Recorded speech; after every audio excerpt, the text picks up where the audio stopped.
Eddie Ghabour, the co-owner of Key Advisors Group, is joining us. And one of the things that we have to ask about is what Neil Kashkari, the president of the Federal Reserve Bank of Minneapolis, had to say over the weekend, which is we could have for the next 18 months these rolling shutdowns of the economy. So how does the market ever get back on top? Look, short term, I think we're on very shaky ground, especially after the big bounce back we saw. I mean, we're up over 20% from the March lows. So I look at that as an opportunity to rebalance for those, in my opinion, taking risk off the table, because the one thing that I need to make clear is there's a lot of collateral damage being done economically, and those have not, news is not out yet. The Fed put a great backdrop and kind of eliminated a Great Depression and major bank failures, in my opinion. However, from an equity perspective, there's going to be a ton of volatility in the short term because we have to wait and see how many bankruptcies and things of that sort are going to happen from this massive shutdown that we've seen. There is no playbook for what we're going through right now.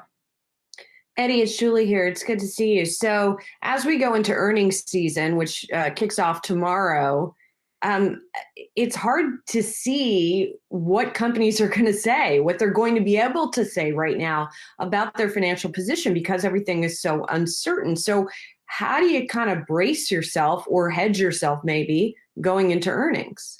Look, there's a reason why they say cash is king. And I think right now that's an asset class that many people don't talk about enough. So going into this year, it was our opinion that we needed to be a little bit underweight equities. But considering where we are right now, I think investors need to look at having cash, in my opinion, as part of their portfolio to be able to buy the possibly major dips that we're going to see. Because to your point, these companies have no idea what future earnings are going to look like.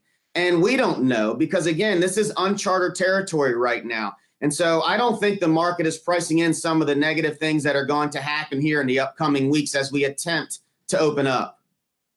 Yeah, it's Brian Chung here. So as you mentioned, the uncertainty makes it really hard to understand exactly why markets are moving. But everyone seems to kind of, be scratching their heads right now over why the market movements have been what they are. You would expect even with the OPEC announcement, why aren't markets even going up today? So where is the disconnect between the market and maybe the economic data or some of the actual headlines that we would tend to think should be driving a lot of the market movements, but aren't for the last few weeks?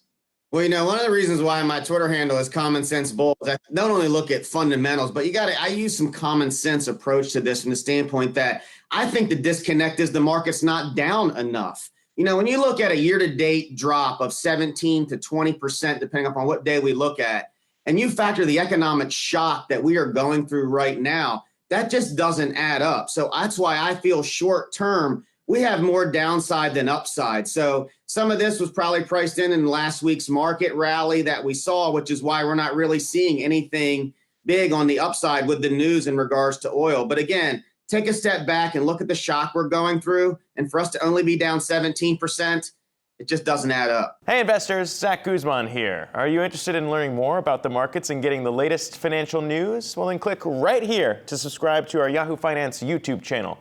Get the latest up-to-the-minute market analysis, big interviews in the world of finance, and information on how to manage your money every day wherever you are.